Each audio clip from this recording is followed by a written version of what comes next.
Assalamualaikum warahmatullahi wabarakatuh.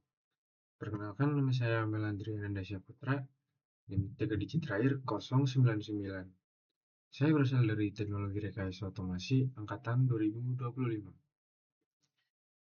Di sini saya akan menjelaskan tentang video saya, yaitu variabel, tipe data, dan operasi.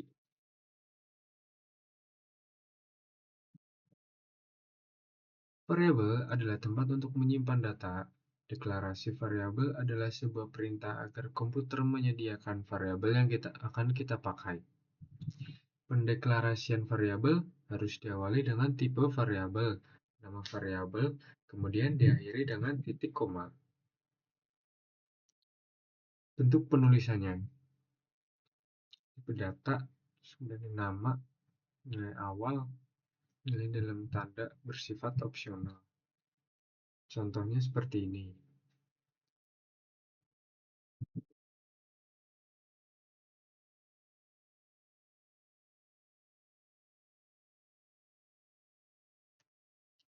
Jenis-jenis variabel. Yang pertama yaitu variabel lokal.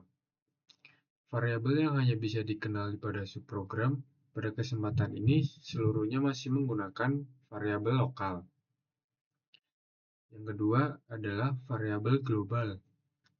Variabel yang dapat dikenali pada keseluruhan program.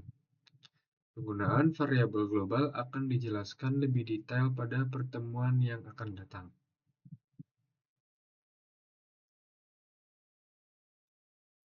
Aturan pemberian nama variabel. Dalam memberi nama variabel, ada beberapa aturan yang harus dipenuhi, antara lain yaitu yang pertama, diawali dengan huruf atau karakter underscore. Yang kedua, nama variabel bersifat case sensitif atau huruf besar dianggap berbeda dengan huruf kecil. Yang ketiga, tidak boleh menggunakan spasi. Sebagai pengganti dapat digunakan tanda underscore atau penggunaan huruf besar pada awal kata berikutnya. Yang keempat, tidak boleh menggunakan karakter khusus seperti dan sebagainya. Apabila nama variabel lebih dari satu kata, maka kata yang setelahnya diawali huruf besar. Keyword yang tidak boleh digunakan untuk nama variabel: abstract, search, boolean, break, byte, case, catch, char, class, continue, default, do, double, else, enum, extend, final, finally, float, for. Kemudian ada if, implements, import, standoff, in, interface, long, native, new, package. Kemudian private, protected, public, return, short, static, strict, super, switch, synchronize, this, throw, throws, transient, try, void, volatile, dan yang terakhir while. Kemudian kita beralih ke tipe data. Tipe data adalah jenis data yang ingin kita simpan di variabel. Tipe data dikategorikan menjadi dua kelompok, yaitu yang pertama tipe data primitif atau built-in. Tipe data bawaan dari sebuah bahasa pemrograman. Tipe data non-primitif atau referensi. Tipe data yang dibuat berdasarkan kebutuhan programmer. Selengkapnya, tipe data primitif yang bisa dipakai dalam pemrograman Java ada di tabel berikut. Contohnya seperti ini.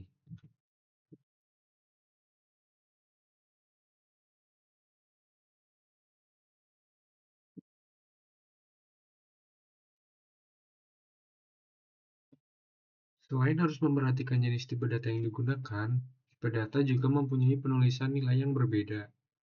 Sebagai contoh, penulisan nilai tipe data char harus diapit dengan tanda petik 1.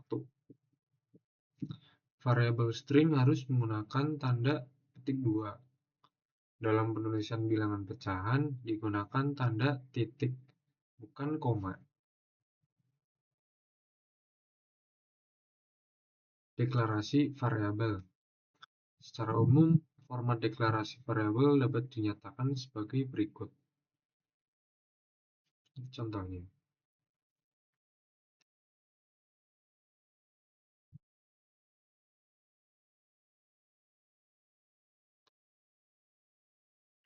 dan mencetak variabel. Contoh penggunaan fungsi untuk menampilkan nilai variabel di layar command prompt adalah sebagai berikut. Masukkan print in nilai. Nilai adalah, kemudian print in lagi angka adalah, dan print in lagi angka pertama, angka kedua, angka ketiga, dan seterusnya. Kemudian ada operator. Operator merupakan simbol yang biasa digunakan dalam menulis suatu pernyataan atau statement. Dalam bahasa pemrograman apapun, operator akan melakukan suatu operasi terhadap operan sesuai dengan fungsinya. Jenis-jenis operator adalah sebagai berikut. Ada operator aritmatika, operator increment dan decrement, kemudian ada operator assignment, operator relasi, operator logika, dan operator bitwise. Operator aritmatika. Operator aritmatika adalah operator yang berfungsi untuk operasi aritmatika. Itu ada penjumlahan, simbolnya plus, contohnya A plus B. Kemudian ada pengurangan, simbolnya min, contohnya A min B. Dan perkalian menggunakan simbol seperti bintang. Dan pembagian menggunakan garis miring, contohnya A garis miring B. Dan kemudian ada sisa bagi, simbolnya menggunakan persentase, contohnya A persentase B. Dan ini dia contohnya.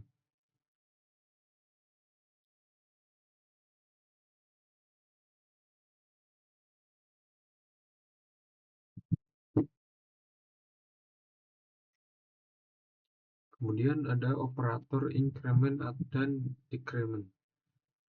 Digunakan untuk menaikkan atau menurunkan suatu nilai integer atau bilangan bulat sebanyak satu satuan dan hanya dapat digunakan pada variabel. Ini dia post increment, simbolnya min plus 2. Contohnya A plus plus. Kemudian ada pre-increment, simbolnya plus 2 juga, contohnya plus 2 dan A. Kemudian ada post decrement, simbolnya menggunakan min 2, contohnya A min 2. Dan ada pre-decrement, simbolnya sama juga min 2 dan contohnya min 2 dan A. Dan ini dia contoh penggunaannya.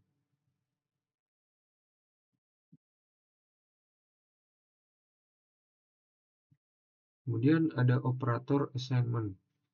Operator assignment dalam Java digunakan untuk memberikan sebuah nilai ke sebuah variabel. Operator assignment hanya berupa, ini dia, sama dengan pengisian nilai disimbolkan dengan sama dengan, contohnya A sama dengan B. Pengisian dan penambahan simbolnya plus dan sama dengan, contohnya A plus sama dengan B. Pengisian dan pengurangan, min dan sama dengan, A min sama dengan B. Pengisian dan perkalian, bintang dan sama dengan, contohnya A sama dengan B. Pengisian dan pembagian, simbolnya garis miring dan sama dengan, contohnya seperti ini, A sama dengan A garis miring sama dengan B. Pengisian dan sisa bagi, persentase sama dengan, contohnya A persentase sama dengan B.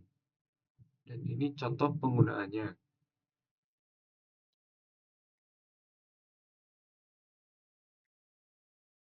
Kemudian ada operator relasi. Operator relasi digunakan untuk menghasilkan nilai boolean yang sering digunakan untuk mengatur alur jalannya sebuah program. Nilai yang dihasilkan dari operator ini adalah true atau false. Ini dia nama-namanya. Lebih besar, lebih kecil, sama dengan, tidak sama dengan, lebih besar sama dengan, lebih kecil sama dengan, dan disimbolkan dengan simbol seperti ini. Besar, lebih kecil, sama dengan, tidak sama dengan, sama dengan. Ini dia contohnya. Dan ini contoh penggunaannya.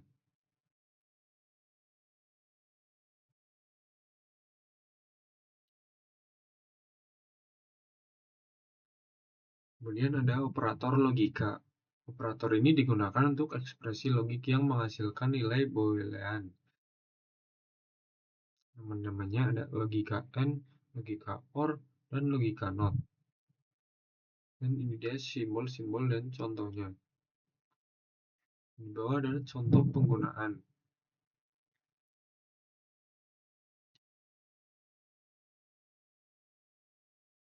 Operator bitwise. Operator ini digunakan untuk melakukan manipulasi bit dari sebuah bilangan. Ini nama-namanya ada AND, OR, SOR, negasi atau kebalikan, left shift, right shift, left shift, right shift. Dan ini simbol-simbol dan contohnya. Dan di bawahnya terdapat contoh penggunaan dari operator bitwise.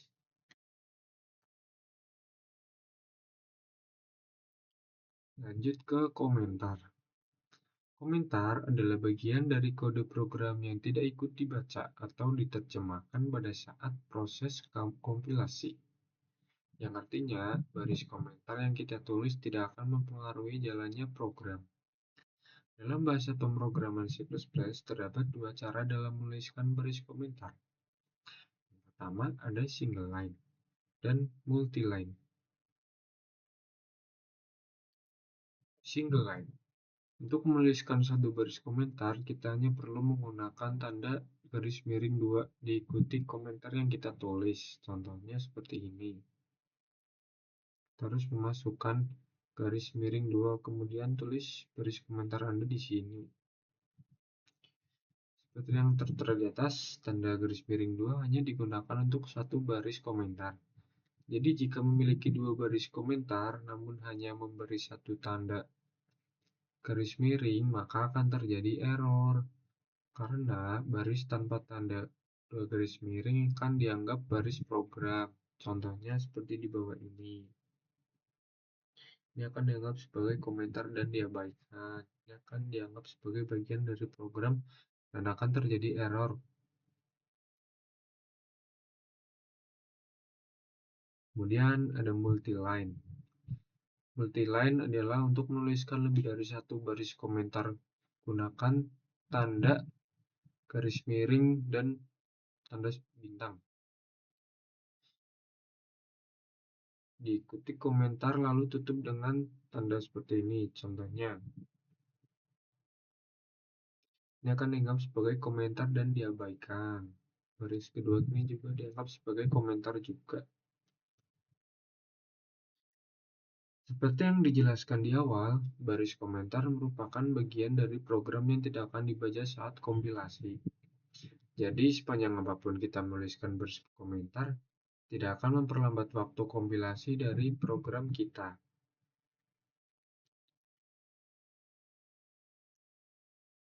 Kemudian ada project algoritma study hour. Pertama-tama kita akan membuat algoritma. Kedua, Scratch program. Ketiga, Python program. Dan rumus. Rumusnya itu waktu tersedia sama dengan 24 kurangi jam tidur, kurangi jam kerja, kurangi jam istirahat, kurangi 3. Step pertama adalah compute available hours for one weekday. Tanya jam tidur, serahkan ke variabel. Tanya jam kerja, serahkan ke variabel. Tanya jam istirahat, serahkan ke variabel. Gunakan rumus dan cetak waktu tersedia. Step 2. Compute available hours for a complete week. Weekdays, weekend, dan ini dia Tanya jam tidur, serahkan ke variabel, tanya jam kerja, serahkan ke variabel, tanya jam istirahat dalam hari kerja, tanya jam istirahat dalam akhir pekan, hitung jam kerja yang tersedia pada hari kerja menggunakan rumus 24, nah rumus yang tadi. Kemudian hitung jam kerja yang tersedia pada akhir pekan menggunakan rumus 24 kurangi sleeping hour kurangi weekend relaxing hour kurangi 3. Kemudian hitung total jam yang tersedia per minggu menggunakan rumus 5 jam yang tersedia per hari kerja tambah 2 per akhir pekan. Kemudian cetak jam yang tersedia hari kerja akhir pekan total.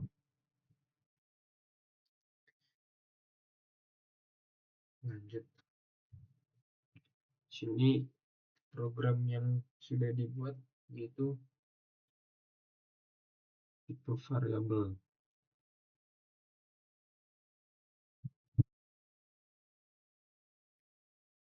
Kita run. Ke pertama kita coba masukkan 50. Kemudian angka kedua 25.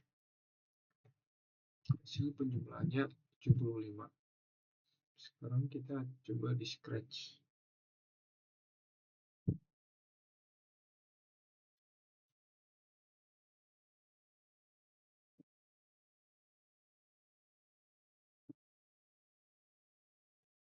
Yang pertama kita tambahkan tanda ini.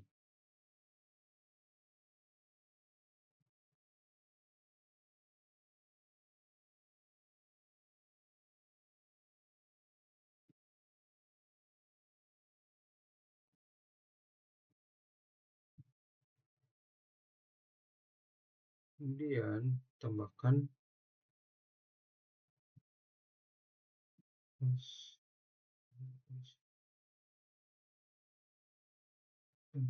kode as. Kemudian masukkan variabelnya. Sebelum itu kita akan membuat variabel. Buat nama variabel yaitu angka pertama.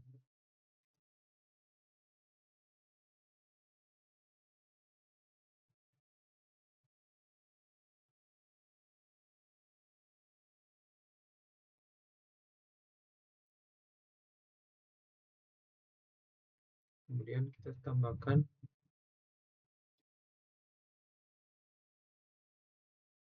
password.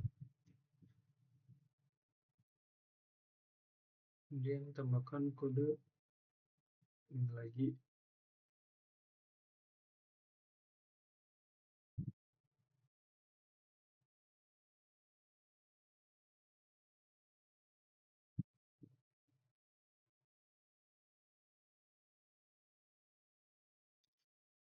Dan kita buat variabel yang kedua.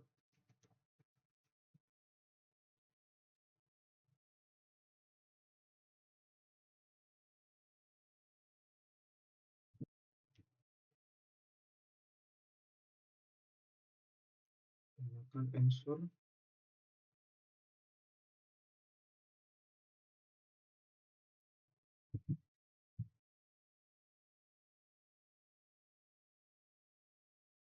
Kita bikin variabel ketiga.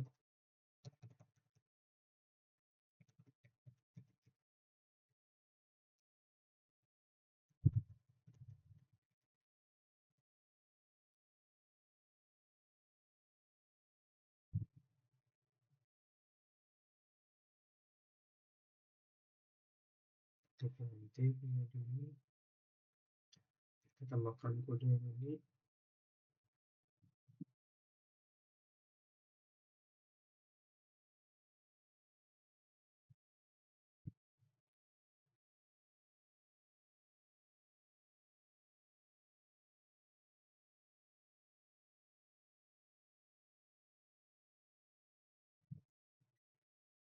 Tambahkan variabel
kita ganti menjadi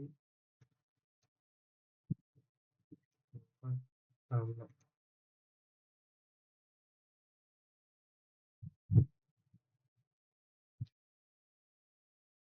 Jadi angka kedua.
Kemudian bisa kita run. Pertama kita kasih 15, kedua 70. Nah, programnya berhasil kita buat program variabel dengan menjumlahkan angka pertama dan angka kedua. Angka pertama 15 dan angka kedua 70. Hasilnya jadi 85. Nah, itu dia.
Kemudian di sini kita akan membuat proyek baru, yaitu menghitung waktu yang tersedia.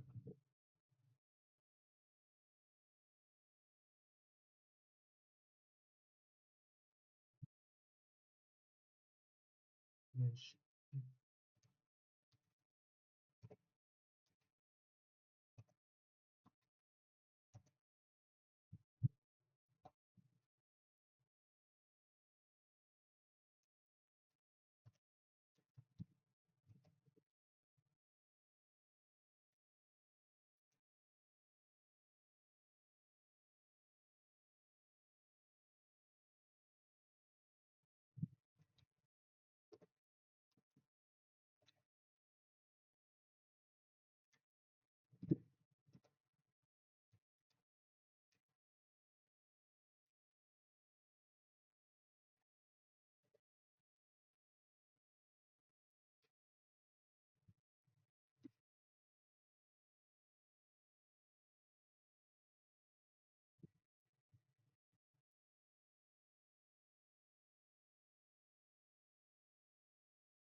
kemudian masukkan jam tersedia.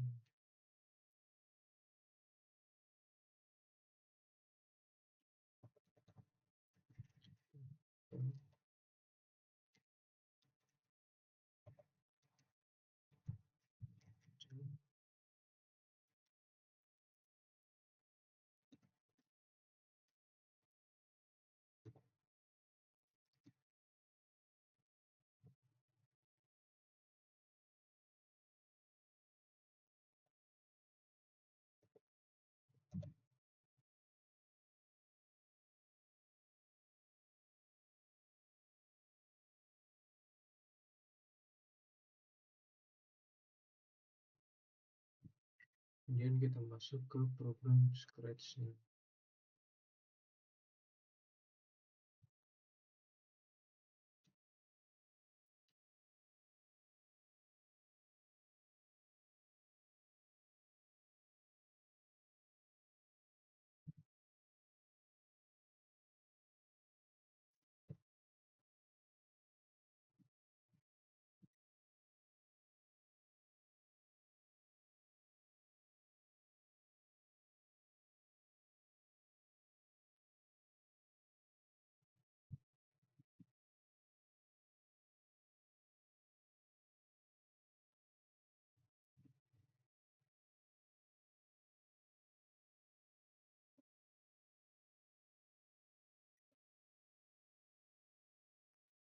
Kemudian kita ganti menjadi berapa jam Anda tidur per hari.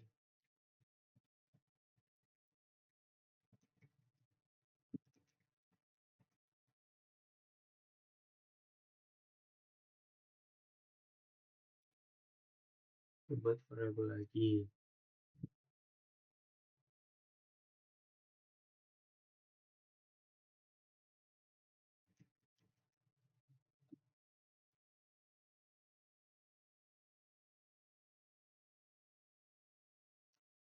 Buat lagi jam kerja.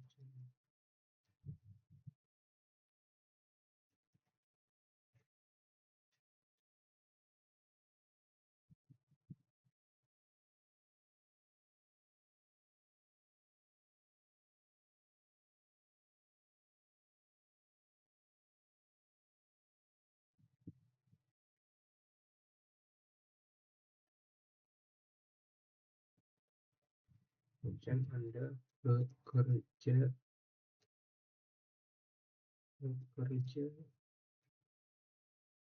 per hari.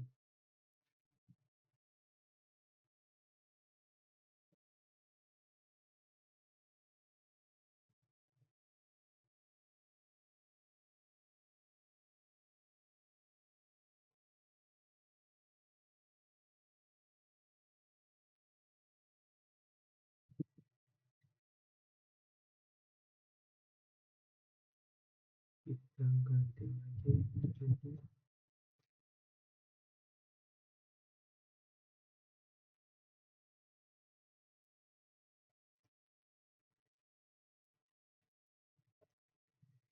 berapa jam per hari dalam seminggu Anda ingin sampai.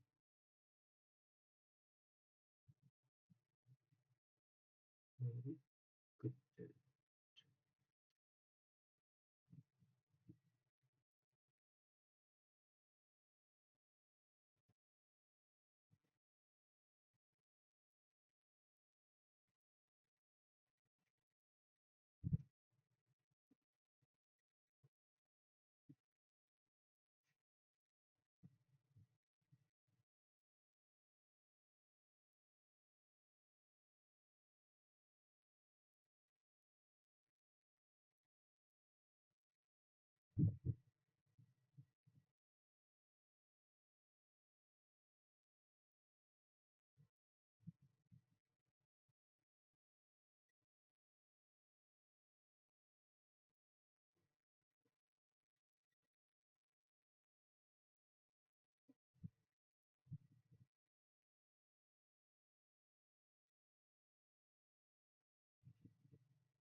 seperti ini ya pemirsa.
Nah, seperti itu video dari saya. Terima kasih. Wassalamualaikum warahmatullahi wabarakatuh.